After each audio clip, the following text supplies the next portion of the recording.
नमस्कार, म विजय पौडेल। न्युज गृह एनालाइसिस एनजिएमा तपाईहरूलाई स्वागत छ। सर्वोच्च अदालतको नजिरले के भन्छ भने जबरजस्ती करणी जस्तो घटनामा प्रभावितले सामाजिक लज्जा, लाग्न सक्ने सामाजिक लान्छना, कसुरदारको डर धाक, आफ्नो चेतना स्तर, आर्थिक सामाजिक पारिवारिक स्थिति जस्ता कारणले पनि तत्काल जाहेरी दिन नसक्ने अवस्था हुन सक्छ। यस्तो अवस्थामा जबरजस्ती करणी जस्तो मुद्दामा हदम्यादको परम्परागत मान्यतालाई कठोरताका साथ अङ्गीकार गरिरहनु न्यायोचित हुँदैन। मनोज पाण्डेबाट यौन शोषणमा परेकी उनको 8 वर्ष अगाडिको घटनामा उजुरी लिने विषयमा अलमल देखिएपछि हदम्यादको विषय उठेको हो। यसकारण हिजोको एनजिएमा हामीले अधिवक्ता शर्मिला श्रेष्ठसँग कुराकानी गरेका थियौँ। उहाँले प्रष्ट रूपमा हदम्यादको कुनै बन्देज नरहेको र मनोज पाण्डेलाई जबरजस्ती करणी र मानव बेचबिखनको दुईवटा मुद्दा लाग्न सक्ने बताउनु भएको थियो। आजको एनजिएमा हामी यौन हिंसा प्रभावितहरू कस्तो मनोसामाजिक अवस्थामा हुन्छन् र उजुरीमा उनीहरूलाई किन समय लाग्छ भन्ने विषयमा थप एनालाइसिस गर्दैछौँ।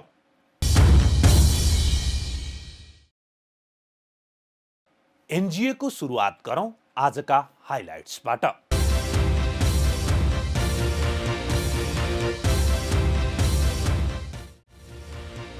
पेट्रोलियम पदार्थको भाव बढेको बढे, राजनीतिक दलका भातृ संगठनको आन्दोलन जनता झुक्क्याउने खेल मात्र, सरकार नागरिकको होइन आयल निगमको मात्र भयो। यौनजन्य अपराधमा हदम्याद नहुने चर्चाले प्रभावितहरू उत्साहित, आफूमाथि भएका हिंसा विरुद्ध उजुरी गर्न जुर्मुराउँदै। अभियुक्त मनोज पाण्डेलाई अनुसन्धानका लागि हिरासतमा राख्न 5 दिन म्याद थप, अदालतले मानव बेचबिखन तथा ओसार पसार विरुद्धको कसुरमा अनुसन्धान गर्न अनुमति दियो। सरकारको नीति तथा कार्यक्रम मङ्गलबार संसदमा पेश हुने, नीति तथा कार्यक्रम मुलुकको वर्तमान समस्या समाधानमा केन्द्रित हुनुपर्ने, पूरा गर्न नसकिने कार्यक्रम नल्याउन सुझाव। काठमाडौँ महानगरपालिकामा बालेन्द्र शाहको अग्रताको रफ्तार बढ्दै, भरतपुरमा रेणु दाहाल जिततर्फ लम्कदै। एन्फाको आसन्न निर्वाचनमा वर्तमान अध्यक्ष कर्मा छिरिङ शेर्पा र वरिष्ठ उपाध्यक्ष पङ्कज विक्रम नेम्बाङको उम्मेदवारी घोषणामा शक्ति प्रदर्शनको होडबाजी। र चीनले ताइवानमाथि आक्रमण गरे सैन्य कारबाही गर्ने अमेरिकी राष्ट्रपति जो बाइडेनको चेतावनी, ताइवानलाई दिएको प्रतिबद्धताबारे अडिग रहेको भनाई। नेपाल सरकारले पेट्रोलियम पदार्थको भाव फेरि बढाएको छ। नेपाल ऐल निगमले जेठ 8 गते अर्थात् हिजो जारी गरेको विज्ञप्तिको सुरुमै के भनिएको छ भने रसिया युक्रेन युद्धका कारण अन्तर्राष्ट्रिय बजारमा प्रशोधित तेलको मूल्य निरन्तर बढ्दै गएको परिस्थितिमा भन्दै गए राति 12 बजेबाट पेट्रोलियम पदार्थको भाव बढाएको भनिएको छ। यो वृद्धिसँगै अब पेट्रोलको मूल्य 10 रुपियाँ बढेर 180 रुपियाँ पुगेको छ।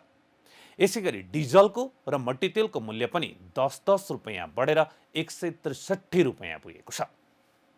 ग्यास प्रति सिलिन्डर 200 रुपियाँ बढेर 1800 रुपियाँ पुगेको छ।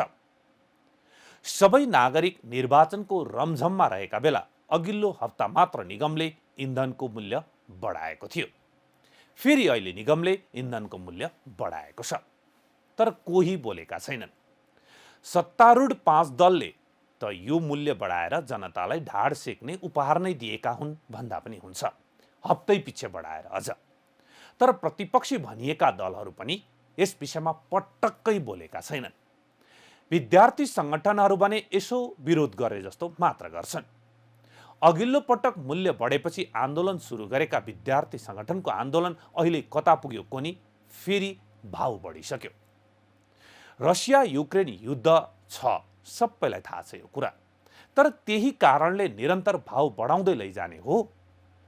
आय स्रोत नेपाली जनताको कहाँ बढेको छ? कारण नै खोज्ने हो भने विविध कारणमध्ये त्यही रसिया युक्रेन युद्धले धेरै नेपालीको खर्च बढेको छ अनि आम्दानी घटेको छ। यो कुरामा विचार चाहिँ कुन सरकारले गर्ने? नेपाली जनताको मार्कामा नेपाल सरकार नबोल्ने? अनि नेपाल ओयल निगमको मर्का वा घाटामा मात्र बोलेर लगातार जनताको ढाड सेक्ने हो सरकारले।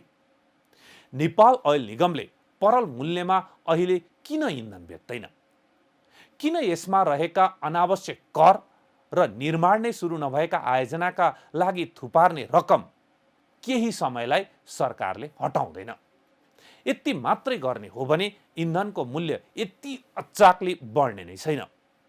अर्कोतर्फ आयल निगममा इन्धन फ्रीमा उपभोग गर्ने पदाधिकारी कर्मचारी, नेपाल सरकारका प्रधानमन्त्री, मन्त्री, राष्ट्रपति, सरकारी कर्मचारी लगायतलाई फ्री हटाएर यिनलाई राज्यले दिएको तलबबाट किन तेल किनेर आफ्नो गाडीमा हाल्दैनन्? यदि समस्या छ भने सबैले बेहोर्नु पर्यो नि। मात्र सर्वसाधारण नेपाली जनतालाई रुस युक्रेन युद्ध भन्दै हप्तै पछि दैनिक चाहिने अत्यावश्यक वस्तुमा भाउ बढाउन पाइन्छ त? फेरि इन्धन यस्तो वस्तु हो जसको चक्रीय असर छ। यसको मूल्य बढेपछि मानिसको भान्साको मूल्य बढ्छ, दैनिक आवत जावतको मूल्य बढ्छ अनि दैनिक नै कष्टकर हुन्छ। यतातर्फ खोइ सरकारले सोचेको कि यो नेपाली जनताको सरकार नै होइन। अर्को कुरा पनि यहाँ जोडौँ। आयल निगम के भन्छ भने अहिलेको मूल्य वृद्धि पछि पनि निगमलाई पेट्रोलमा 14 रुपैयाँ 64 पैसा घाटा छ। यसै गरी डिजलमा 26 रुपैयाँ 82 पैसा र अनि ग्यासमा प्रति सिलिन्डर 879 रुपैयाँ 75 पैसा घाटा छ। यो भनेको के हो भने फेरि अर्को हप्ता भाउ बढ्दैछ। यसरी जनतालाई हप्तै पछि रेटी रेटी मार्नुभन्दा त एकै पटकमा छिनाए बरु राम्रो हुन्थ्यो कि। अर्थात् जति घाटा छ त्यति भाउ अहिले नै बढाए भइहाल्यो नि। त्यसपछि सक्नेले किनेर उपभोग गर्छन्, नसक्नेको हालत अहिले जस्तो छ त्यति बेला पनि उस्तै हुन्छ। यो पटक पटक तर्साउनु भन्दा एकै पटक भाउ बढाएपछि उपभोक्तालाई पनि सजिलो नै हुन्छ। अर्कोतर्फ अहिलेको मूल्य वृद्धि पछि मट्टीतेल र हवाई इन्धनमा निगमलाई नाफा छ। के त्यसो भए अर्को हप्ता यसको भाउ बढ्दैन त? त्यसको सुनिश्चितता मात्र गरिदिए पनि हुन्थ्यो, तर त्यो पनि निगमबाट हुन सक्दैन। उसले भारतले पठाउने मूल्य सूची र रुस युक्रेन युद्ध नै देखाउनेछ यहाँ पनि।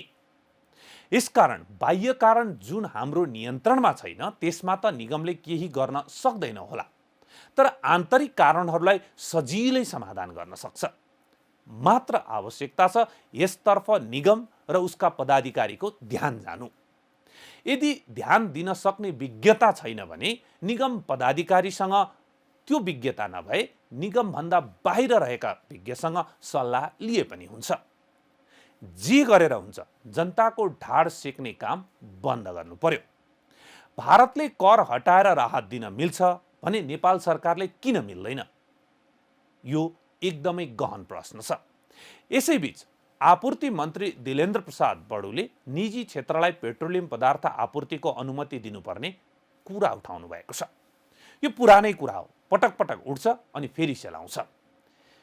यदि निजी क्षेत्रलाई दिनुपर्ने भए दिए पनि भइहाल्यो, तर निजी क्षेत्रलाई दिएर निगमहरू सरकारी निगमहरू निजीकरण गरेको भनेर विगतमा जुन आरोप थियो अथवा जुन फाइदा कुनै अमुक राजनीतिक दलहरूले लिए त्यही फाइदा अहिले पनि लिन खोजेको हो कि? लगातार भाउ बढाइदिएर जनतालाई अचाकली दुःख दिएपछि जनताले नै बरु निजीकरण गर भन्छन् अनि निजीकरण गरौँला र फाइदा लिउँला भन्ने पो उद्देश्य हो कि? यदि साँच्चै जनताको हितमा सोच्ने सरकार हो भने यस्तो हप्तै पछि भाउ बढाएर दुःख चाहिँ दिने थिएन। र अनि साँच्चै सरकारको गलत कामको विरुद्ध प्रतिपक्ष जनताका पक्षमा खडा हुने हो भने हप्तै पछि भाउ बढ्दा राम्रैसँग खडा हुन्थ्यो। संसद पनि चलिरहेको छ, संसदमा पनि कुरा उठाउँदा हुन्थ्यो। कतै केही उठ्दैन र अनावश्यक कर र अनावश्यक विकास निर्माणका लागि अहिले केही समय रुस युक्रेन युद्ध चलुन्जेल भए पनि त्यो पैसा हटाएर राहत दिन चाहिँ मजाले सकिन्छ। यसतर्फ सरकारले सोचेको पाइँदैन, ऊ मस्तले भाउ बढाएर बसिरहेको छ।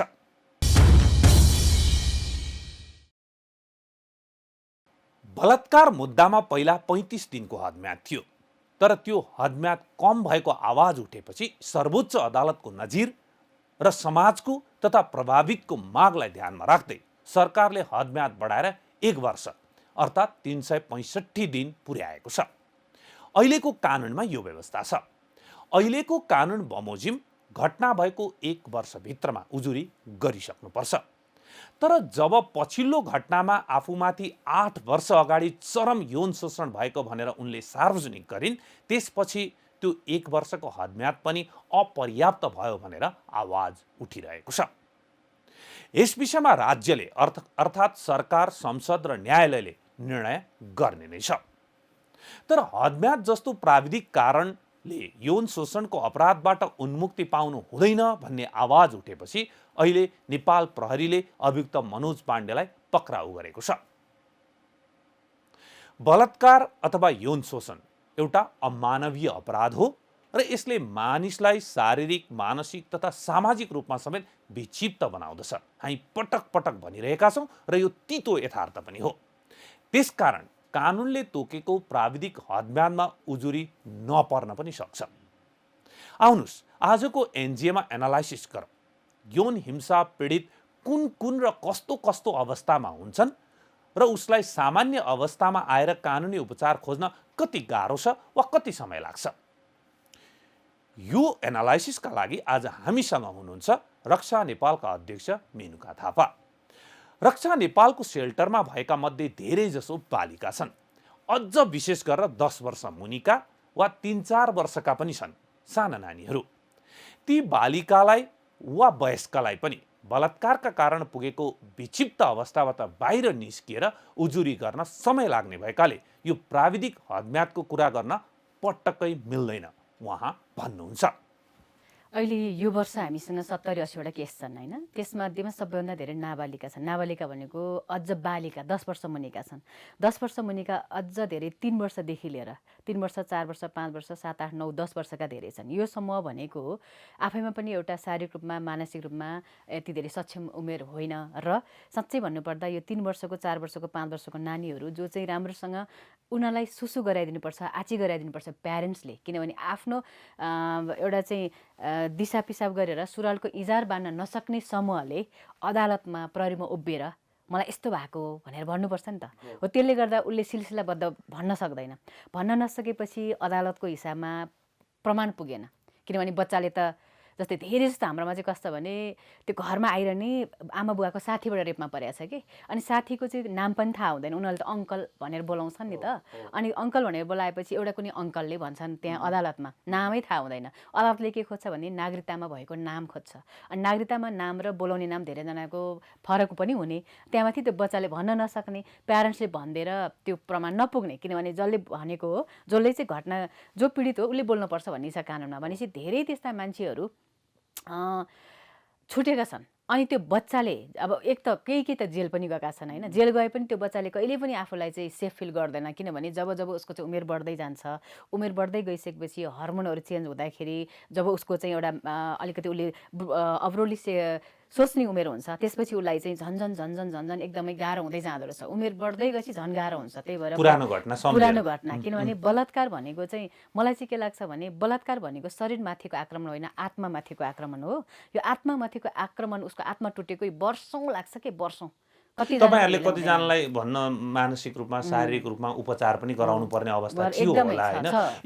एउटा प्रभावित व्यक्ति जो तपाईहरुका आइपुग्नुहुन्छ, उहाँहरु यो सबै कुरा चरण पार गरेर, जस्तै शारीरिक उपचार, मानसिक चाहिँ उहाँको ट्रिटमेन्टको कुरा भयो, अनि सामाजिक लाञ्छनाको त्यो सबै गरेर अब म कानुनी लडाई लड्छु भन्न तयार हुने समय कति हो? यो त 10औं-15औं वर्ष लाग्छ। किनभने उनीहरूले अब म लड्छु भन्नु भनेको अब म बोल्छु भने हो, मेरो बारेमा बोल्छु भने होइन, जस आफ्नो घटनाको बारेमा बोल्छु भनेको। त्यो आफ्नो बारेमा बोल्नलाई जस्तै मेरो आफ्नो अनुभवमा अहिले हामीले काम गरेको 18-19 वर्ष भयो। 18-19 वर्षमा अझै ती छोरीहरू तयार भएनन्। किनभने अझै पनि उनीहरूलाई हाम्रो सपोर्ट चाहिरहेको छ कि। किनभने उनीहरूलाई चाहिँ त्यो किनभने बाल्यकालमा जुन डर पस्यो नि, त्यो डर हतपत्त न कुनै औषधले निस्किँदो रहेछ, न कुनै माया ममताले, न मिठो खानाले। उसको चाहिँ हिल भनेको चाहिँ सोल हिल क्या, एउटा आत्मा पुरिने, आत्मा भरिने भनेको त जबसम्म ऊ आफ्नै खुट्टामा उभिने, आफ्नै केही कमाउने र एउटा रङ र राइट छुट्याउने उमेर हुँदैन। हुन त अब यो 19-20 वर्षको मान्छेहरूलाई चाहिँ अब कानुनी रूपमा पनि ऊ चाहिँ एबल हो भनिन्छ, तर त्यो होइन। किनभने यो बलात्कारमा परेको मान्छेको त उसको छेद विच्छेद हुन जति वर्ष लागेको छ, जस्तै उसलाई चाहिँ घटना घटेर ऊ चाहिँ मानसिक रूपमा 15 वर्ष लागेको हो भने 15 वर्ष लाग्छ उसलाई हिल हुन। हाम्रो अनुभव चाहिँ त्यो छ, किनभने त्यो पनि पूर्ण रूपमा हिल होइन। मानसिक र शारीरिक रूपमा ठिक हुन समय लाग्ने भएपछि उनीहरू कसरी राज्यले भनेको समयमा आइपुग्लान् त? यसकारण प्रश्न यहाँ के हो भने राज्य पीडित मैत्री हुने कि पीडक मैत्री हुने? मुख्य सोच्नुपर्ने विषय यो छ। संसदकै छलफलमा पनि महिला तथा सामाजिक समितिमा सांसदहरूले भनेका छन्, पीडक अर्थात् बलात्कारको अपराध गर्ने अपराधीलाई ज्वाइँ पाले जस्तो पाल्ने, पीडकले जसलाई पीडा दिएको छ, जो प्रभावित छ, त्यो प्रभावित चाहिँ बाहिर दुःख पाएर हिँड्नुपर्ने, यो विडम्बनापूर्ण अवस्थाबाट राज्यले सम्बोधन गर्नै पर्छ, राज्य बाहिर आउनै पर्छ र राज्य पीडक मैत्री होइन पीडित मैत्री हुनै पर्दछ। राज्यले के पनि भन्छ भने जसको कोही छैन अथवा यस्तो बलात्कृत छोरीहरूको हामी छौँ पनि भन्छ। हो। फेरि 1 वर्षभित्र आउनुपर्छ नि भन्छ भनेपछि साँच्चै राज्य चाहिँ पीडित मैत्री छैन, यो चाहिँ पीडकलाई चाहिँ बचाउन उद्यत छ होइन। त्यसैले त उसले चाहिँ एउटा क्राइटेरिया राखेको छ नि, नभए चाहिँ अमेरिका जस्तो संसारका सबैभन्दा ठुलो हामी प्रजातान्त्रिक मुलुक हौँ भन्ने देश अनि हामी चाहिँ मानव अधिकारको सबभन्दा ठुलो रक्षक हौँ भन्ने देशले त हदम्याद हटाएको रहेछ, हदम्याद छैन रहेछ भनेपछि हामी भर्खरै प्र्याक्टिस गर्दैछौँ राजनीतिक रूपमा, सामाजिक रूपमा होइन, भर्खरै प्र्याक्टिस गरिरहेको। अब मानव अधिकार भनेको किताब मात्रै पढेको छु, मानव अधिकार भने के हो नै हामीलाई थाहा छैन भनेपछि त्यस्तो देशमा हदम्याद नराख्नु चाहिँ यो चाहिँ बलात्कारीहरूको देश भनेर चिनाउन खोजेकै हो। त्यसैले यसमा सरकारवादी मुद्दा हुन्छ। यो सरकारले हारेको छ, किनभने बलात्कारी केसमा 1-2-3% मात्रै जितेको छ भनेपछि सरकार बलात्कारी हारेसम्म हामी सबैजना बलात्कारी जस्तै लाग्छ कि होइन, किनभने हामीले बलात्कार नगरौँ न, तर यहाँ त सरकारले हारिरहेको छ नि त मैले हारेको फिल हुन्छ कि मलाई चाहिँ। अब जस्तै अहिलेको पछिल्लो केसमा पनि उहाँमाथि घटना भइसकेपछि पहिला उहाँले आफैलाई हिल गर्न कोसिस गर्नु, तर उसले ब्ल्याकमेलिङ गरिराख्यो। दोस्रो चरणमा उहाँले साथीहरूको सहयोग लिन खोज्नुभयो, त्यहाँ पनि सहयोग पाइरहेको छ नि, केहीले सहयोग गरे भन्ने खालको कुरा छ। तेस्रो चरणमा उहाँ मनोसामाजिक मनोविश्लेषण गइसकेपछि लामो उपचार पद्धति पार गरेपछि उहाँले थेरापी मार्फत चाहिँ अब बोल्नुपर्छ भनेपछि बल्ल बोल्नु भएको छ नि त। भनेपछि प्रायको चरण त यस्तै नै हुन्छ नि त। यस्तै एकदम ट्रमै तान्छ भन्छन् कि काउन्सिलरहरू होइन। उहाँको चाहिँ एकचोटि रेप भयो भने हामीले के बुझ्नु पर्दो रहेछ भने कुनै पनि बच्चा एकचोटि रेप भयो भन्छ भने ऊ चाहिँ पटक रेपमा पर्दो रहेछ कि, किन उसलाई त्यो ऊ रेपमा परेकै छ। जस्तै हाम्रै उसमा पनि आउँदा बेलामा एकजना बुवाबाट रेपमा पर्यो अथवा शिक्षकबाट रेपमा पर्यो भनेर आएको हुन्छ, तर ऊ चाहिँ फेरि पटक जहाँ गयो त्यहीमा रेपमा परेको हुन्छ। किन? त्यो छोरीहरूलाई फाइदा लिने तत्त्वहरू धेरै भएको हुनाले। एक अर्को ऊ एक्लै छ भनेर, किनभने साँच्चीकै हाम्रो परिवारले चाहिँ ल छोरी तिमीलाई जे भयो तिम्रो गल्ती छैन, यो चाहिँ जसको गल्ती छ त्यसलाई चाहिँ हामी सजाय दिनको लागि तयार छौँ, तिम्रो लागि म छु भनेर बोलिदिने प्यारेन्ट्स पनि भएनन् क्या, अभिभावक पनि त्यो भएनन्। सबैभन्दा ठुलो कुरा चाहिँ अभिभावक चाहिँ दायाँ र बायाँ एउटा पिल्लरको रूपमा उभिदिनुपर्छ कि आमा बुवा होइन। आमा बुवा जिउँदो नभएको हकमा राज्य उभिने हो, राज्य त छैन भनेपछि आमा बुवा पनि छोराछोरीको लागि चाहिँ एउटा जति दिनु पर्थ्यो त्यो गर्न सक्नु भएन। अनि त्यसले गर्दा त्यो 16 वर्षको बच्चाको त एउटा अब त्यो विज्ञानले नै भन्छ नि 22-23 वर्षसम्म पनि दिमागहरू बढिरहने भएको हुनाले मानसिक रूपमा शारीरिक गुणहरू चाहिँ स्टेबल हुँदैनन्। त्यसैले त उसलाई नाबालक भन्ने समूह राखेको नि त होइन। नाबालकको अर्थ के हो भने उसले बोल्न सक्दैन, सही डिसिजन गर्न सक्दैन, राम्रो र नराम्रो छुट्याउन सक्दैन। त्यही भएर हामी गार्जियनसिपको अब अहिले यो 8 वर्षको कुरा तपाईहरुकोमा भएको केस बताउनु त योभन्दा लामो समय पनि लाग्यो होला नि। एकदमै जस्तै अब एकजना मलाई चाहिँ यो अब हुन त मैले 60 सालमा यो बलात्कार अन्त्य गर्न पर्छ भनेर खोलेको होइन, तर जति यसमा गहिरोमा डुब्दै गयो ओहो केही जाने रहन्छ, केही थाहा रहन्छ भन्ने लाग्छ। र जति त्यो केसहरूसँग दैनिक हामी हेर्दाखेरि धेरै कुरा हामीले सिक्ने मौका र उहाँहरूलाई कसरी हुन्छ हिल गर्नलाई एउटा बाटो चाहिँ खुल्दो रहेछ। जस्तै 9-11 वर्षको उमेरमा आफ्नै एउटा मामाबाट रेपमा परेको एउटा बच्चा, आमा बुवालाई थाहा छैन, किनभने मावलीमा बसेको, मावलीमा हुर्केको, मावलीले नै विदेश पठाएको, अहिले उनीहरू अमेरिका क्यानाडामा होइन। अनि त्यसपछि उहाँ गयो, उहाँले पनि अब पछि उहाँले कति 18 वर्ष भएपछि मलाई चाहिँ साइलो मामाले यसो गरेको थियो नि भनेर भन्नुभयो। भनेपछि बुवा आमा आफै गुदा सरप्राइज हुनुभयो र मानसिक रोगी हुनुभयो, किन बुवालाई त हार्ट एट्याकै भयो होइन। त्यो दिनदेखि बुवा चाहिँ त्यो मेसिन एउटा हार्ट एट्याक भएपछि लगाइदिन्छ नि पेसमेकर, त्यो लगाएर बाँचिरहनु भएको छ एउटा। अनि आमा पनि त्यो बिरामी पतिको सेवा गर्दा आफै बिमारी भइसक्नु भयो। छोरी उहाँ छ, अनि त्यो छोरीले डक्टर पढ्यो, सकिनसी गर्यो। अनि त्यसपछि उहाँले चाहिँ त्यही डक्टर पढ्दै अर्को डक्टरसँग उहाँको चाहिँ लभ अफेयर चलेर उहाँहरू 5 वर्ष एक्लै अर्कालाई बुझ्दै, किनभने केटालाई पनि थाहा भयो उहाँ चाहिँ भिक्टिम हो, तर केही छैन म तिम्रो पास्ट हेर्दिनँ भन्ने केटाहरू पनि भइ नै हाल्छन्। त्यसपछि बिहा गरेको पहिलो जुन चाहिँ पहिलो रात हुन्छ, त्यो रातमा जब श्रीमान श्रीमती बिच एउटा माया प्रेम सार्दाखेरि गर्दाखेरि चाहिँ त्यो 11 वर्षमा मामाले छुँदा उसलाई कस्तो फिल भएको थियो फर्स्ट छुँदा त्यस्तै भयो त्यो नानीले अहिले उनी भइसकिन् 28 30 32 वर्ष भइन होइन त 32 वर्षमा ट्रमा बल्झ्यो उनी पहिला पनि भित्रभित्र लुकाइराखेको अनि त्यो 11 वर्षदेखिको ट्रमा 32 वर्षमा गएर भनेपछि 11 त्यहाँ भनेपछि कति अनि 20औं वर्षपछि बल्झ्यो नि अनि भोलिपल्ट त्यो श्रीमानले उनलाई अस्पताल भर्ना गरिदिनु पर्यो उनी अहिले फेरि साइकेट्रिक औषधि खाएर डिभोर्स भयो क्या भनेपछि चाहिँ यो त कतिखेर कुन सिचुएसनले उनीहरूलाई हान्छ भन्ने थाहा हुँदैन जबसम्म उनीहरू हिल हुँदैनन् अनि हिल भनेको चाहिँ उहाँलाई मानसिक रूपमा हिल गर्नु पर्दो रहेछ कि त्यसमा चाहिँ थेरापीको कुरा छ अनि त्यो थेरापी पनि आजै थेरापी भोलि थेरापी होइन नि त हरेक हप्तामा फलो भइरहन्छ भनेपछि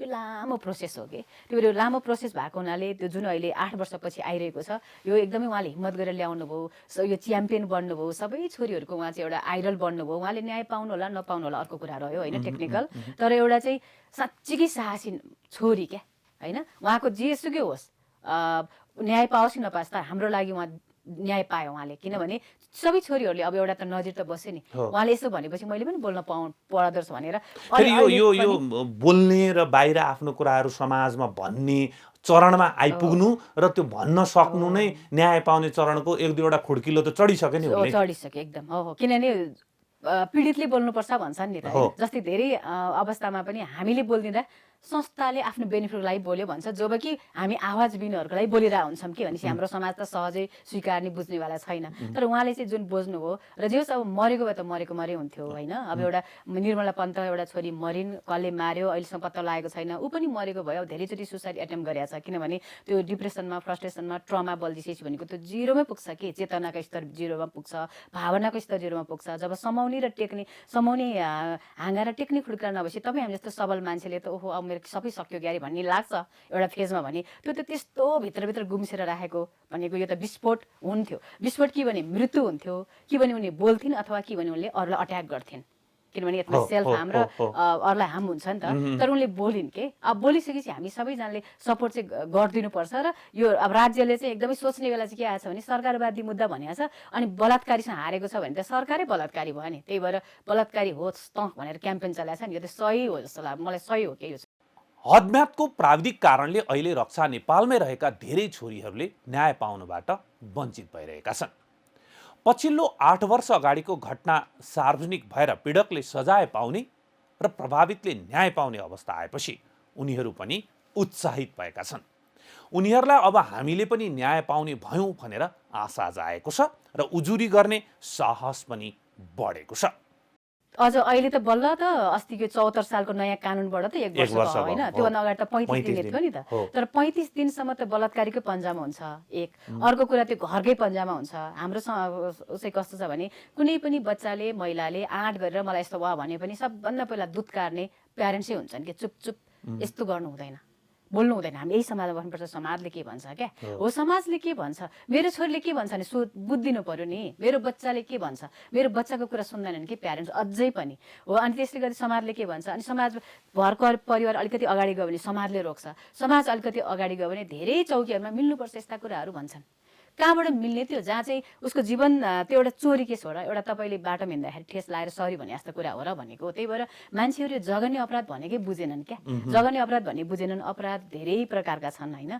जस्तै अब अपराध अहिलेको नयाँ कानुनले चाहिँ 1 वर्ष हदम्याद भनेको भएर पनि त यस्ता केसहरू हाम्रोमा त ढिला आइपुग्छन् किनभने हामीले त एकदमै तत्काल रेस्क्यु गरेकोलाई चाहिँ हामीले न्याय दिन सकेका छौँ अब 1 वर्षको हदम्याद भइसकेर आएकोहरूलाई त हामीले दिनै सकेका छैन तर यो जुन सुस्मिताको केसले गर्दा चाहिँ हाम्रै सेल्टरमा बस्ने धेरै छोरीको मैले पनि अब जानु पर्यो मैले नि मेरो केस चाहिँ हाल्न पर्ने रहेछ भन्ने भएको छ र अस्ति भर्खर पनि 9 वर्षको उमेरमा यहाँ उसमा चितवनमा टिचरबाट रेपमा परेको एउटा छोरी जसले चाहिँ केस गरेको थियो तर त्यो चाहिँ एउटा कुनै पोलिटिकल पार्टीले मेरो मान्छे भनेर उसलाई भगाएको थियो क्या अनि त्यो बच्चा अहिले कतिमा पढ्ने भयो भने 8मा पढ्ने भयो अनि उसले मलाई ओहो त्यो मेरो फाइल अब पल्टाउनु पर्यो किनभने हामीले त्यहाँ बसेर योगा ध्यान त्यो सेल्फ डिफेन्सका ट्रेनिङ दिँदा उनीहरूलाई चाहिँ एकदमै जुझारु त बनाएका हुन्छौँ अनि बदला लिने होइन बदलिने भने बनाएका हुन्छौँ होइन अनि त्यसमा चाहिँ उहाँले त्यो अब अहिले 8 कक्षा पढ्ने चाहिँ 12 वर्ष भएन होला अनि उसले चाहिँ मेरो केस मैले न्याय पाउने भयो नि किनभने मैले त दर्ता गरिसकेको छु भन्ने भयो भने अरूले पनि अब हामीले न्याय पाउने रहेछौँ भन्ने चाहिँ एउटा चाहिँ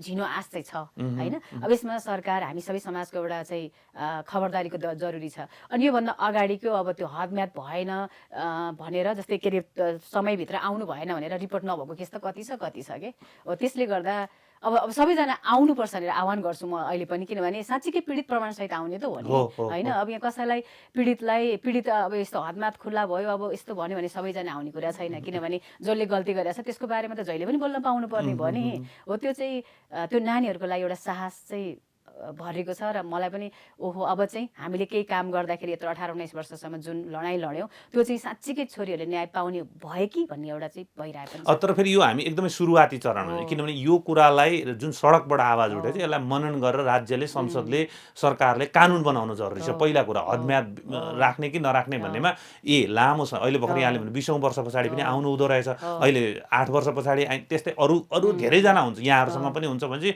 यो हदम्यादको बन्देज चाहिँ हटाउनु पर्छ भन्ने कुरा गरिसकेपछि बल्ल अनि न्यायको ढोका खुल्छ भन्न। अहिले त बन्द रहेको छ न्यायको ढोका। तर यस सँगसँगै के पनि भनिराखेको छ भने फेरि हदम्यादै राखेन भने अराजकता हुन्छ भन्ने तर्क पनि छ। यसमा चाहिँ जस्तै बलात्कार भनेको सबैले बलात्कारको शब्द सबैलाई पीडादायी नै हुन्छ, तर बलात्कारभित्र पनि 5 प्रकारको बलात्कार चाहिँ बलात्कारभित्रको नि महाजघन्य भने त जघन्य पीडामा पर्दा छन्। त्यो भनेको बालिका एउटा यो सानो बालिकाहरू एक, अर्को वृद्धहरू, अर्को अपाङ्गता भएका व्यक्तिहरू, अर्को ग्याङरेप र अर्को चाहिँ यो वृद्ध अनि अर्को चाहिँ के अरे यो हाम्रो घरभित्रै हुने करणी क्या, जस्तै हाडनाता करणी, अपाङ्गता भएका व्यक्तिमाथिको करणी, नाबालिकामाथिको करणी, वृद्धमाथिको करणी र सामूहिक रेपमा चाहिँ हदम्याद राखिनु हुँदैन। अरूमा चाहिँ सरकारले अब एउटा चाहिँ सबैजनाले एउटा मत जाहेर गर्नु परेको। यसमा ती 5 प्रकारको चाहिँ अब बलात्कारभित्र पनि बहुत पीडादायी हो होइन। त्यसपछिको जस्तै बालिकाहरूलाई रेप भयो भने कति वर्षको राख्ने त, त्यो त एउटा हामी सबैले मत जाहेर गर्नु पर्यो नि। जस्तै अब 62-63 सालमा नेपालको संविधानको स्वरूप कस्तो हुने भनेर एउटा राष्ट्रिय बहस चलाएको थियो नि, त्यसै गरी एउटा राष्ट्रिय बहसको थालनी चाहिँ गर्नुपर्छ। अब यो हाम्रो कानुनले अहिले हाडनातालाई चाहिँ तपाईले भने जस्तो नै पहिचान गरेको छ, त्यसमा हदम्यादै राखेको छैन, जहिले सुकै पनि उजुरी गर्न सकिने भनेको छ। ट्रमाको आधारमा यहाँले भनेका 5 वटा क्याटेगोरीको कुरा गर्न सकियो। तर बहस चाहिँ के छेड्न सक्यो भने बलात्कार सबै किसिमको बलात्कारमा चाहिँ कस्तो किसिमको अवस्थाबाट गुज्रिन्छ त हो। सामान्य घाउ चोटपटक लाग्यो भोलि औषधि गरे पर्सि निको हुने होइन यो। यसो शारीरिक क्षति छ अनि मानसिक क्षति छ होइन, विक्षिप्तताको अवस्थासम्म पुग्ने छ, आत्महत्या गर्छु कतिले त गर्नु पनि भएको छ, मर्छु जस्तो अवस्थामा पुग्छ भने चाहिँ यसको धेरै चरणहरू छ। यो सबै चरण पार गरेर ऊ नर्मल भइसकेपछि, अझ नर्मलै त हुँदैन भइसकेपछि बल्ल उसले कानुनी उपचार खोज्न जानुपर्ने स्थिति आउँछ। त्यसकारण यसलाई कसैलाई 1 वर्षमा ठिक होला यो मानसिक विक्षिप्तताको अवस्था, कसैलाई 10 वर्ष लाग्ला। त्यसमा उसको अवस्था ठिक भएपछि बल्ल आउने भएको हुनाले भन्नु यसलाई घेराबन्दीमा नराखेर, हदम्यादको घेराबन्दीमा नराखेर ओपन गर्नुपर्ने आवश्यकता त देखियो। एकदम एक त हदम्यादलाई ओपन गर्ने, अर्को चाहिँ सरकारले कानुनमा के व्यवस्था छ त त्यसको सुसूचित बनाउनको लागि 1 कक्षादेखिकै करिकुलम चेन्ज गर्ने बेला आयो के। जस्तै हदम्याद भन्ने कुरा, बकपत्र भन्ने कुरा, थुनछेक भन्ने कुरा, यो चाहिँ करणी भन्ने कुरा, यस्ता जति पनि यो कानुनी रूपमा युज हुने शब्द छन् नि, यो चाहिँ वकिललाई बाहेक अरूलाई थाहा हुँदैन क्या हदम्याद भनेको के हो होइन। अहिले पनि कति पब्लिकलाई थाहा छैन नि, हामी हदम्याद भनिरहेको छौँ, यो भने के रहेछ, बकपत्र भनेर जान्छन् त्यो भने के रहेछ, थुनछेकको बहस भएर फलानाको भन्छ त्यो भने के रहेछ। यस्ता सामान्य ज्ञान सबैजना वकिल न्यायाधीश हुनु पर्दैन, तर एउटा लिट्रेसी यो चाहिँ एउटा सामान्य हुन्छ नि, सामान्य ज्ञान कानुन सम्बन्धी चाहिँ बच्चैदेखि जानुपर्ने रहेछ के। त्यसको लागि चाहिँ करिकुलममा व्यवस्था गर्नुपर्छ 1 कक्षादेखि नै। जस्तै हिंसा भनेको के हो, केलाई बलात्कार भनिन्छ, बलात्कार हुँदाखेरि हामीले कहाँ गएर उजुरी गर्ने हो, कति दिनभित्र उजुरी गर्नुपर्छ। एउटा हदम्यादको अब त्यो चाहिँ सरकारले हामी सबैले एउटा भन्ने कुरा रह्यो, कानुन अविलम्ब संशोधन गरेर त्यो कानुनमा के छ त भन्ने कुराको पनि प्रचार प्रसार गर्नु पर्यो के हदम्यादको ढोका खोल्ने बित्तिकै न्याय पाइन्छ भन्ने छ र यो प्रश्न पनि छ र यसको जवाब पाउन सजिलो पनि छैन। साँच्चै भन्ने हो भने जवाब नकारात्मकै पनि हुन सक्छ। हाम्रो प्रहरी, प्रशासन, न्यायालय, न्याय प्रणाली लगायतका कारणले प्रभावितलाई धेरै ठाउँमा हतोत्साही बनाउँछ जब ऊ न्याय खोज्न निस्कन्छ। यही कारण हो कतिपय अवस्थामा प्रभावितले बयान फेर्नुपर्ने वा होस्टाइल हुने अवस्था पनि आउँछ। यो अवस्था चिर्न पनि राज्य नै अगाडि आउनुपर्छ। होस्टाइल किन भयो? कारण राज्यले नै खोजेर संरक्षण गर्नुपर्छ। न कि होस्टाइल भयो भनेर सबैतर्फबाट प्रभावितलाई नै दोषारोपण गर्ने। पहिला कति घटनामा प्रभावितले यस्तो दोष पनि खेप्नु परेको छ। अब अहिले चाहिँ त्यही हो, जस्तै प्रहरी नै सबैभन्दा, मैले चाहिँ जहिले पनि सबै प्रहरी सङ्गठन त त्यस्तो होइन। अब 70-80 हजार सङ्गठन, 70-80 हजार त्यहाँ मान्छे छन्, ती पनि हाम्रै प्रडक्ट हुन्। यही शिक्षा, यही हुर्काइ, यही बढाइ, यही खाइपिआइबाट त्यहाँ पुगेका हुन् होइन। त्यो दोष कसैलाई लाउने कुरा छैन। सबभन्दा दोष भनेको हामी चाहिँ काख र कोख भन्छौँ कि काख भनेको बुवाको काख, कोख भनेको आमाको कोख। आमा र बुवा चाहिँ शारीरिक रूपमा मानसिक रूपमा हेल्थी छन् भने तिनले हेल्दी नै बच्चा जन्माउने भए। अनि हेल्दी बच्चाले कसैलाई रेप गर्ने भएन, किनभने स्वस्थ मान्छेले त अरूको बारेमा सोध्छ, अरूलाई कसरी मद्दत पुर्याउने भन्ने सोध्छ नि। हानि पुर्याउने भनेको त मानसिक विचलनले हो नि। त्यो मानसिक विचलन भनेको चाहिँ गर्भदेखि आउने रहेछ क्या एउटा होइन। एउटा त्यो उहाँले गर्भमा हुँदा आमा बुवाको त्यहाँको अब हुर्काइ कस्तो रह्यो, त्यो बच्चाले सानैदेखि एउटा विज्ञानले समेत भनेको छ कि सुनौलो 1000 दिन भनेर मनाउँछन् होइन। एउटा गर्भमा बसेदेखि 2 वर्षसम्म ऊ जस्तो माहौलमा बस्यो त्यो बच्चा त्यस्तै हुन्छ, चाहे त्यो छोरा होस् छोरी होस् भन्ने कुरा छ भनेपछि त्यो प्रहरी अथवा म भनौँ हजुर भनौँ अहिले हामी जे छौँ नि त्यो आजको योगदान, आजको देन होइन। यो हाम्रो रुट के हो? हामी हिंसामा परेर बस्यौँ कि हाम्रो आमा बुवा जाँड खाने थिए कि चुरोट खाने थिए कि सधैँभरि बुवाले चाहिँ आमालाई पिट्ने वा डोमेस्टिक परिवारबाट आएको हो कि, त्यसले चाहिँ हाम्रो निर्धारण गर्दो रहेछ कि भविष्य कता जाने भनेर। त्यही भएर सूक्ष्म कुरा के छ भने एकदम ठुल्ठुलो कुरा त्यो कानुन संशोधन गर्नु पनि अर्को रह्यो। अर्को चाहिँ डोमेस्टिक भाइलेन्सहरू भयो। यो चाहिँ अब अहिले चाहिँ रक्सीहरू खाएर कुटपिट गर्ने होइन। एउटा सानो बच्चाले जहिले पनि आमालाई पिटिएको मात्रै देखेको छ। जस्तै मैले अहिले यहीँ जोड्न चाहेँ, बलात्कारी चाहिँ के भएर हुन्छ भने म हेर्न गएको थिएँ कि एउटा भक्तपुरमा आफ्नै भाइले दिदीलाई रेप गरेको थियो। त्यो केस हाम्रोमा आएको थियो। त्यसपछि म चाहिँ त्यो फर्स्ट टाइम मैले सुनेको, किनभने हामी चाहिँ तिहारमा हाम्रा दाजुभाइको लागि आयु लामो होस् भनेर कामना गर्छौँ। त्यही भाइ चाहिँ दिदीलाई यसरी कसरी उद्धत भयो, मेरो दाइ त त्यस्तो छैन, मेरो भाइ त्यस्तो छैन, किन यो पनि यही समाजको हो भने म उसलाई भेट्न गएको थिएँ। अनि उसले चाहिँ सबैले बलात्कार भने के हुँदो रहेछ बलात्कार भनेर मैले चाहिँ एक्सपेरिमेन्ट गरेको भन्यो। भनेपछि त धेरैभन्दा धेरै बलात्कारको प्रचार गर्नु पनि राम्रो रहेनछ, किनभने त्यो जस्तो मान्छेलाई जसले चाहिँ यसमा लिने मान्छेमा भर पर्दो रहेछ कि। अनि त्यसो भइसकेपछि चाहिँ मैले उसको सबै हेर्दै जाँदाखेरि त्यो बच्चैदेखि एकदमै त्यो बुवाले कुटेको पिटेको मात्रै देखिरहेछ भनेपछि महिला भनेको कुट्ने हो, पिट्ने हो, दुःख दिने हो भने मात्रै बुझाएको छ कि उसले। किनभने बुवाले कहिले पनि आमालाई सपोर्ट गरेको, माया गरेको, त्यस्तो अनि इज्जत गरेकोले देखेन क्या। भनेपछि बच्चैदेखि उसले चाहिँ महिला भनेको खेद्ने जातै रहेछ भने दिदीलाई खेद्यो, भोलि उसले गर्लफ्रेन्डलाई खेद्छ, श्रीमतीलाई खेद्छ भनेपछि त हामी एउटा सामान्य रूपमा लिन्छौँ नि। हाम्रो हुर्काइमा समस्या देखियो भनेपछि अब त्यसपछि त अरू यी कानुनी प्राविधिक बाटाहरू समाजका कुराहरूले अथवा अदालत गइसकेपछि अदालतमा फेस गर्नुपर्ने कारणहरूले गर्दाखेरि पनि न्याय पाउने बाटो चाहिँ गाह्रो छ हाम्रो होइन। तर यो ढोका चाहिँ हामी खुलो भनेर खुसी भइरहेका छौँ। तर साँच्चै न्याय पाउने अवस्थामा कति पुग्छन् त? जस्तै हामीले पहिले पनि कुरा एउटा रिसर्चले 100मा 5वटा केस मात्रै दर्तामा पुग्ने, त्यो 5 भित्र पनि न्याय पाउने चाहिँ साँच्चै न्याय पाएको चाहिँ धेरै नगण्य हुने भन्ने एउटा रिसर्चले देखाएको थियो नि। भने त्यो यो ढोका हदम्याद खोलिदिँदैमा फेरि सबै थोक भइहाल्ने पनि होइन। त्यसपछि हाम्रो न्याय प्रहरी प्रशासनले कसरी लिन्छ, हाम्रो सोसाइटीले परिवारले कसरी लिन्छ, न्यायालयले कसरी लिन्छ, अनि न्याय फेरि त्यो प्राविधिक प्रमाणतिर मात्र लाग्छ कि साँच्चै त्यहाँभित्रको केसभित्र छिर्छ भन्ने कुराहरूले पनि उसले न्याय पाउने बाटो तय गर्दो रहेछ नि त। भनेपछि त्यो बाटो पनि गाह्रो छ।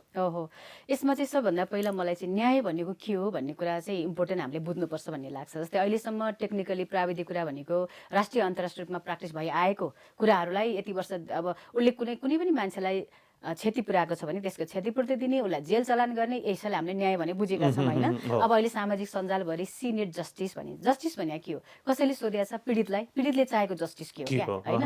पीडितले जस्तो खालको न्याय चाहन्छ, केलाई न्याय भन्छ पीडितलाई सोध्नुपर्छ क्या न्यायको परिभाषा चाहिँ। त्यही भएर उसलाई कस्तो के भइदियो भने चाहिँ न्यायको महसुस हुन्छ। उसलाई के भयो भने उसको शारीरिक मानसिक रूपमा सेक्युरिटी हो कि, उसलाई चाहिँ राज्यले पुरा भरण पोषण गर्नेलाई न्याय भन्छ कि अथवा केलाई भन्छ? त्यो जेलको कुरा अर्को रह्यो नि, अथवा जेलै हो कि, अथवा उसले आफूलाई चाहेको जस्तो उसकै हातबाट उसलाई सजाय दिने हो कि। भनेपछि हामीले एउटा कुनै पनि कानुन बनाउँदा अहिले हामी संशोधन गर्ने उसमा पुग्यौँ छौँ। तर मेरो एकदम विनम्रतापूर्वक आग्रह के छ भने पीडित र प्रभावित राखेर गरियोस् कि यो कुराहरू चाहिँ होइन। म चाहिँ एउटा बलात्कारमा परेको पनि छैन, मेरो परिवारमा त्यो घटेको पनि छैन भनेपछि मैले त्यति धेरै त्यो पीडितको पक्षबाट वकालत गर्दा न्याय त्यति धेरै 100% मैले न्याय गर्न सक्दिनँ जति उहाँले भन्न सक्नुहुन्छ। त्यही भएर राज्यले कानुन बनाउँदा साँच्चै राज्य चाहिँ अभिभावकै हो भने आफ्ना छोराछोरी त भयो नि त तिनीहरू त। त्यही भएर उसले चाहिँ पीडित भनेको त्यो सर्भाइभर भयो, प्रभावित भनेको उसको परिवार भयो। त्यो पीडित र प्रभावितलाई राखेर उसको राय सल्लाहमा हाम्रो लागि न्याय यो हो, हामीले यो खोजेका हौँ भनेर कानुन संशोधन गर्यो भने चाहिँ साँच्चीकै यो पीडितले चाहेको जस्तो हुन्छ। अब 2-4 जना टाउके बसेर अथवा सांसद मन्त्री यो होला त्यो होला भने यही भएर यो चाहिँ किस्ता बन्नेमा कानुन पनि आइरहेको हो कि। त्यसैले यो अहिले बहसकै बेलामा चाहिँ मैले त जहिले पनि पहिलेदेखि भनेको उहाँहरूलाई भेट्नुहोस्, उहाँलाई जस्तो भन्नुहुन्छ त्यस्तै। जस्तै एउटा हाम्रै उसमा छन् 7 वर्षको बच्चालाई रेप भनेको थाहा छैन, बलात्कार भनेको बलात्कारको घटनामा परेर आएको हाम्रै संस्थामा आइस थाहा पाएको बलात्कार भने यो रहेछ भनेर अझै पनि उसलाई थाहा छैन। जसले चाहिँ एउटा पुरुष देखेको छैन, पुरुषलाई भएको छैन, त्यस्तो मान्छेले बलात्कारको बारेमा राम्रोसँग व्याख्या गर्न सक्दैन। त्यही भएर उसलाई परिवार चाहिन्छ। त्यही भएर परिवारले कति धेरै गुज्रिनु पर्यो त आफ्नो परिवारमा एउटा बच्चालाई त्यस्तो भएपछि त। यहाँ त बच्चा मात्रै होइन कि सिङ्गो परिवार चाहिँ आघातमा पर्छ नि त। त्यही भएर त्यो परिवारहरूलाई नै बसालेर छलफल गर्नुपर्छ क्या। अनि त्यो भएर ल्याएका जुनसुकै कानुन पनि सफल हुन्छन्। यो चाहिँ अहिले आफ्नो हच्चाको तालमा यो हुन सक्ला त्यो हुन सक्ला भन्दाखेरि चाहिँ त्यो हुँदैन। भनिसकेपछि हामी अन्त्यमा छौँ। जस्तै त्यो व्यक्तिको शारीरिक मानसिक अवस्थालाई बुझेर अनि बल्ल ऊ किन के अरे न्याय माग्न अलिकति टाइमली आएन त, ढिलो किन भइरहेछ भन्ने कुरा बुझ्नु पर्यो पहिले राज्यले। प्राविधिक कुरा गरेर मात्रै भएन। प्राविधिक कुरा गर्यो भने त न्याय दिन सकिँदैन। बरु न्याय नदियो, हामी सक्दैनौँ भने हामी सक्दैनौँ, हामी चाहिँ एकदमै ह्यान्डसअप क्या। अब हामी चाहिँ बलात्कारीहरूसँग नसक्ने भयौँ भनिदिनु पर्यो कि भने सक्ने हो भने त साँच्चीकै राज्य छ भन्ने अनुभूत गराउनु पर्यो। भनेपछि अहिलेको केसमा पनि उनीसँग प्रहरी उनको परिवार र उनीसँग सम्पर्कमा छ भनेपछि उनको कुरा सुनेर मिहिन ढङ्गमा अझ प्रहरीले प्राविधिक रूपमा होइन साइकोसोसियल जुन मनोविमर्शकर्ताहरू हुन्छन् उहाँहरूसँग राखेर सबै कुरा बुझेर यो केसलाई अगाडि बढाउनु पर्ने आवश्यकता देखियो। एकदमै कुनै पनि पीडितका कुरा चाहे अब अहिले भिडियोबाट आओस् अथवा अडियोबाट आओस् अथवा प्रहरी चौकीमा आए सबभन्दा पहिला त राज्यले उनीहरूलाई हस्तक्षेप भन्नुहुन्छ नि, संरक्षण टाइपको हस्तक्षेप क्या, उसको संरक्षणमा ल्याइहाल्नुपर्छ। कम्तीमा पनि यो जबसम्म मुद्दा एक चरणको फैसला हुँदैन जिल्ला तहबाट, एक त अब फास्ट हियरिङ चाहियो होइन, कन्टिन्यू हियरिङ चाहियो भने अर्को चाहिँ उसलाई राज्यले संरक्षण दिनु पर्यो, उसलाई कन्टिन्यू काउन्सिलिङ दिइरहनु पर्यो ताकि होस्टाइल नहोस्। यहाँ त होस्टाइल बनाउन सबैजना तयार छन् नि त, अनि फेरि दोष उसैलाई लाउँछन् किनभने हाम्रो त संरचना त्यही छ होइन। त्यही भएर यहाँ चाहिँ बलात्कारी संस्कार र संस्कृति बोकेर बलात्कारी मुर्दाबाद भन्नुको कुनै औचित्य छैन। यदि साँच्चीकै बलात्कार मुक्त समाजको निर्माण गर्ने भने त पहिला बलात्कारी संस्कृति आफूले त्याग्नु पर्यो। त्यो भनेको चाहिँ छोरा मान्छेले जे गर्दैन हुन्छ भन्ने छ सबैलाई अहिले होइन त। छोरी मान्छे भनेको केही केही भन्ने जस्तो छ, त्यो चाहिँ सडकदेखि सदनसम्म त्यही देखिन्छ है। घरमा पनि त्यही छ, घरमा पनि अझै पनि त एउटा चाहिँ छोरा र छोरीलाई हुर्किनेदेखि लिएर सबै कुराहरू त अझै पनि समान रूपमा त छैन नि, कानुनले समान व्याख्या गरे भए पनि।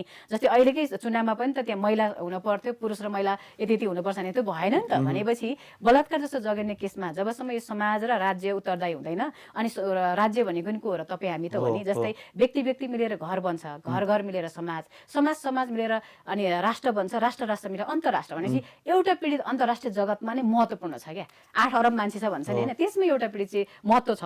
त्यसैले त्यो एउटा छोरीलाई फलानाको छोरीलाई यस्तो भएछ नभनौँ, किनभने यो त अन्तर्राष्ट्रिय लेभलमा जोड्यो नि त हो। त्यसैले चाहिँ राज्यले त्यो पीडितको कुरा सुन्नु पर्यो। अब सुन्ने अनि उहाँलाई एकदमै मिन ढङ्गले चाहिँ अनुसन्धान गरिसकेपछि यदि झुटो आरोप लागेको रहेछ भने पनि उसलाई कारवाही गर्ने, किन कोही न कोही त दोषी त हुनु पर्यो नि त होइन। अनि होइन रहेछ भने जो पीडित हो उसलाई त कारवाही त गर्नु पर्यो नि। त्यसको लागि त सरकारले आफ्नो संरक्षणमा राखेन भने यो त धेरै केसहरू होस्टाइल हुन्छन्। अनि त्यो होस्टाइल भएको फेरि अपजसका लागि जान्छ सरकारलाई, किनभने सरकार त हार्यो नि त बलात्कारी त छाती फुलाएर निस्किन्छ। अनि त्यो छाती फुलाएर निस्केपछि फेरि रिपिटली उसले फेरि बलात्कार गरेको छ क्या। या त्यस्ता धेरै घटनाहरू छन्। जस्तै रामेछापको एउटा 6 वर्षको बच्चा हामीले रेपमा परेर उद्धार गऱ्यौँ। त्यो उद्धार गरेको बच्चाको रेपिस्टको हेर्दाखेरि भर्खर 7 वर्ष जेलमा बसेर छुटेको 15 दिनमा उसले 7 वर्षको बच्चीलाई गरेको थियो कि। आफ्नै बहिनीलाई रेप गरेर जेल गएछ। अनि बहिनीलाई रेप गरेकोमा उसले 7 वर्षको सजाय भएछ। 7 वर्षको सजाय भएपछि ऊ रामेछाप बस्न सकेनछ, काठमाडौँ आएछ। काठमाडौँ आएपछि आफ्नै साथीको छोरी 7 वर्षकोलाई रेप गर्यो भनेपछि त यी मान्छेहरूलाई सुधार्ने पनि अब अर्को एउटा चुनौती छ क्या। जस्तै अब त्यो जेलमा जस्तै धेरै मान्छेहरूले चाहिँ मृत्युदण्ड हुँदैन के भन्नुभएको छ नि। ल मृत्युदण्ड हुँदैन भने पनि त्यो एउटा अपराधी सुधार्ने त एउटा चाहिँ उता चाहियो नि त, कार्यविधि त चाहियो नि त। उसलाई के खाले उसले सुध्रिन्छ होइन। अब जन्मजातै मान्छे त बलात्कारी होइन, यही समाजले यही परिवारको कारणले उसको बलात्कार प्रतिको एउटा मोह आउने हो भनेपछि हामी सबैजना जिम्मेवार भएर उसलाई जति पनि बलात्कारी छन् जेलमै सुधार्ने, अब नआउनको लागि पाठ्यक्रममा सुधार्ने र एउटा चाहिँ सबभन्दा धेरै काउन्सिलिङ चाहिँ परिवारलाई दिने के।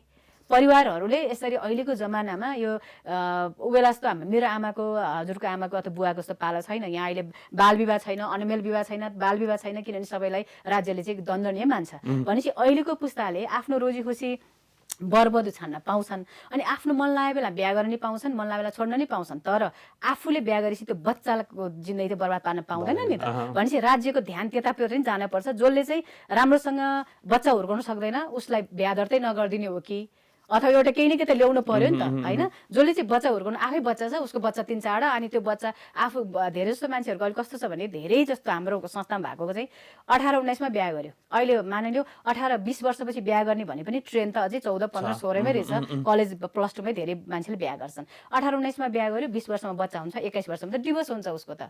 भनेपछि त्यो केटाले नि अर्को केटो भेट्छ, केटोले नि अर्को केटी भेट्छ। त्यो बच्चाले के भेट्छ त? किन त्यो बच्चाले त बाउ पनि पाएन, आमा पनि पाएन। भनेपछि ती बच्चाहरू छोरा मान्छेहरू बलात्कारी हुने भए, छोरीहरू बलात्कारमा पर्ने भए अथवा कुनै छोरा छोड्ने क्रिमिनल लाइनमा लाग्ने भए। अनि त्यसको लागि चाहिँ तपाईँ हामी सबैको टाउको दुखाएको विषय भयो र सिङ्गो नेपालीकै एउटा चाहिँ अनुहारमा कालो पोतिने हो नि त बलात्कारीको देश भनेर होइन। किन एउटा कुरा के भन्छ अहिले सामाजिक सञ्जालबाट विश्व स्तरमा एकैचोटि फैलिन्छ होइन। यो त अहिले 21औं शताब्दीको प्रवृत्तिले त्यो गरेको छ। भनेपछि हामी 21औं शताब्दीको प्रवृत्तिले फड्को मार्यो भन्छौँ, तर प्रवृत्ति चाहिँ जैको तै छ नि त। हामी त ढुङ्गिएकै छौँ क्या हेर्ने हो, त्यो सपोर्ट नगर्ने। त्यही भएर यो बलात्कार भनेको चाहिँ सबैको सामूहिक एजेन्डा हो। यसमा सामूहिक प्रयास र सामूहिक आवाजले मात्र यो समाधान निमिट्यान नभए नि कम गर्न सकिन्छ होइन। अब 100 मा 100 त गर्न नसकेला, तर सरकारको त फेरि नारै छ नि जेरो टोलरेन्स। अनि सरकारले यदि जेरो टोलरेन्स भन्छ भने अब चाहिँ के भन्नु पर्यो, म एकदम जिरोमै पुगेँ, म हेल्पै गर्न नसक्ने अवस्थामा भयो, हामी सरी भन्नु पर्यो। जनताले जे गर्छन् चाहे त्यो पीडितले हतियार उठाउला अथवा के गर्ला, परिवारले त्यति धेरै आक्रोश छ होइन भने चाहिँ त्यो पीडितलाई ठ्याक्कै संरक्षण गृहमा राखेर उसकै निगरानीमा र एकदम फास्ट हियरिङ गरेर अनि यसलाई चाहिँ टुङ्गोमा पुर्याएपछि मात्रै एक लेभलको चाहिँ पार गराइदिनुपर्छ। नभए नेपालको कानुन भनेको चाहिँ एकदमै लेन्दी छ, अहिलेसम्म असाध्यै धेरै झन्झटिलो छ, खर्चिलो छ। अनि त्यो खर्च त त्यो परिवार आफै मारमा हुन्छ। त्यो परिवारले बच्ची बचाउनेतिर लाओस् कि न्याय खोज्नेतिर लाओस्। अब परिवारले बच्चालाई बचाउँछ भने त सरकार चाहिँ पीडकको पछि लाग्नुपर्ने नि। त्यो भएपछि चाहिँ अलिक घट्छ जस्तो लाग्छ क्या मलाई चाहिँ। मैले अघि पनि संसदमा उठेको विषयको कुरा गरेँ। यो घटनापछि प्रतिनिधि सभा अथवा संसद, राष्ट्रिय सभा गम्भीर भएको छ। संसदले सरकारको ध्यानाकर्षण पनि गराएको छ र यो विषय प्रतिनिधि सभाको महिला तथा सामाजिक समितिमा छलफलमा पनि आएको छ। छलफलका क्रममा यो विषयलाई सांसदहरूले गम्भीर रूपमा उठाउनु भएको छ। उहाँहरूले हदम्याद जस्तो प्राविधिक कारणले कसैले न्याय पाउनबाट वञ्चित हुन नहुने कुरा उठाउनु भएको छ। उहाँहरूले तत्काल यो विषयको सम्बोधन गर्नका लागि तत्कालै कानुन संशोधन हुनुपर्ने कुरा उठाउनु भएको छ संसदमा। यदि कानुन संशोधन गर्न केही समय लाग्छ भने त्यो समय लागुन्जेलको समयका लागि सरकारलाई निर्देश गर्ने, ध्यानाकर्षण गर्ने र यस्तो विषयमा हदम्याद जस्तो प्राविधिक कारणले कसैले न्याय पाउने अवस्था आउन नहुने कुराबाट सुनिश्चित गर्नुपर्ने कुरा संसदमा पनि उठेको छ। महिला सांसदहरूले नाबालिकाहरूमाथि हुने बलात्कार लगायतका अन्य अपराधका घटनामा हदम्याद लगाउने कानुनी व्यवस्था तत्काल हटाउन सरकारसँग माग गरेका छन्। सौन्दर्य प्रतियोगिताका आयोजकले 8 वर्ष अघि बलात्कार गरेको घटना सामाजिक सञ्जाल मार्फत सार्वजनिक गरेकी एक युवतीको विषयलाई लिएर प्रतिनिधि सभामा पनि आवाज उठेको थियो। नेकपा एमालेकी सांसद बिन्दा पाण्डेले बालिकाहरूमाथि हुने बलात्कार लगायतका जघन्य अपराधका घटनाको अनुसन्धानमा समेत हदम्याद लगाउने व्यवस्था राखिएको उल्लेख गर्दै त्यस्तो कानुनी व्यवस्था तत्काल हटाउन सरकारसँग माग गर्नुभएको छ। बालिकाहरूमाथि अथवा चाहिँ यो अन्डर एजको सन्दर्भमा चाहिँ उनीहरूले जुन दिन त्यो मुख खोल्न सक्ने स्थिति हुन्छ, हदम्याद लगाउने हो भने त्यहाँबाट हदम्याद लगाउने खालको कुरा चाहिँ सोच्नु पर्ला होइन। अहिले हामीले ओपन हिसाबबाट चाहिँ एउटा छलफल गरेर इमिडिएट विधेयक चाहिँ नि लिएर आऊ भनेर सरकारलाई चाहिँ नि भन्ने। यदि त्यो अब सरकार तुरुन्तै विधेयक ल्याउन तयार छैन भने हामीले अब यसको बारेमा केही गर्न सकिएन भने पनि तुरुन्तै त्यो ल्याऊ भनेर एउटा सङ्कल्प प्रस्ताव भने तुरुन्तै राखेर चाहिँ नि त्यसलाई छलफल गराएर एउटा निर्देशन चाहिँ हामीले तुरुन्तै दिनुपर्छ भन्ने लाग्छ। नेपाली काङ्ग्रेसकी सांसद पुष्पा भुसालले सौन्दर्य प्रतियोगिताका आयोजकले अपराध गरेको भन्ने कुरा स्वतः सिद्ध भएकाले घटनाका पीडित युवतीलाई तत्काल न्याय दिन सरकारसँग माग गर्नुभयो। उहाँले अपराधीलाई अनुसन्धान गरी तत्काल कारबाही गर्नु पनि ढिलाइ नगर्न सरकारलाई सचेत गराउनुभयो। अनुसन्धानको दायरा त सुरु गरिहाल्नुपर्छ, त्यसमा कुनै दुई मात्रै भएन। अब अपराध भएको भनिसकेपछि हदम्यादका कुरा, प्रक्रियाका कुरा, यो यावत कुराहरू दोस्रो तेस्रो चौथो कुराहरू हो। तर अपराधको अहिलेको घटनाक्रममा हिजोका घटनाक्रमहरू देख्दाखेरि प्राइमा फेसिया पहिल्यै छ दृष्टिमा त अपराध हो भन्ने कुरा देखिसकेपछि त्यसलाई हदम्याद कानुन यताउता यो वा त्यो बहानामा त्यसलाई रोक्न पाइएन, अनुसन्धानको दायरामा अगाडि बढाइहाल्नु पर्यो, पक्राउ गरिहाल्नु पर्यो भन्ने कुराहरू हामीले बोलि नै राखेका छौँ। नेकपा माओवादी केन्द्रकी सांसद अमृता थापा मगरले यौन हिंसामा परेकाहरूलाई तत्काल राहत दिने व्यवस्था पनि कानुनमै उल्लेख गर्न सरकारलाई सुझाव दिनुभयो। राज्यले पीडितलाई के राहत दियो भन्ने कुरा पनि सँगसँगै त्यो अध्यादेश होस् वा कानुनमा पनि अहिले जो ढङ्गले पीडकलाई चाहिँ बरु ज्वाइँ पाले झैँ पाल्ने, पीडित चाहिँ सदैव चाहिँ बलिनीको एउटा पानी जस्तै गरेर बगिरहने स्थितिलाई पनि अन्त गर्ने ढङ्गले हामीले यसलाई निमित्त कारण लिएर सोच्नुपर्छ। सांसद थापा मगरले महिलामाथि हुने सबै प्रकारका हिंसा अन्त्यका लागि भएका कानुनहरूलाई प्रभावकारी रूपमा कार्यान्वयन गराउन नसकेको भन्दै सरकारको आलोचना समेत गर्नुभयो। बलात्कार जस्तो जघन्य अपराधमा पीडितले 1 वर्षको हदम्याद कटाएर मुद्दा दर्ता गर्दा कानुनसम्मत न्याय पाउन कठिन हुने देखिन्छ। त्यसैले पनि पीडितले न्याय पाउन तथा पीडकलाई कानुनको कठघरामा उभ्याउन पनि सरकारले कानुन संशोधनतर्फ ध्यान दिन जरुरी छ। न्युज गृहका लागि एकेन्द्र खत्री, काठमाडौँ। हवस् त, न्युज गृह एनालाइसिस NGA आजलाई यति नै। हामी सबैलाई बिदा दिनुहोस्। नमस्ते।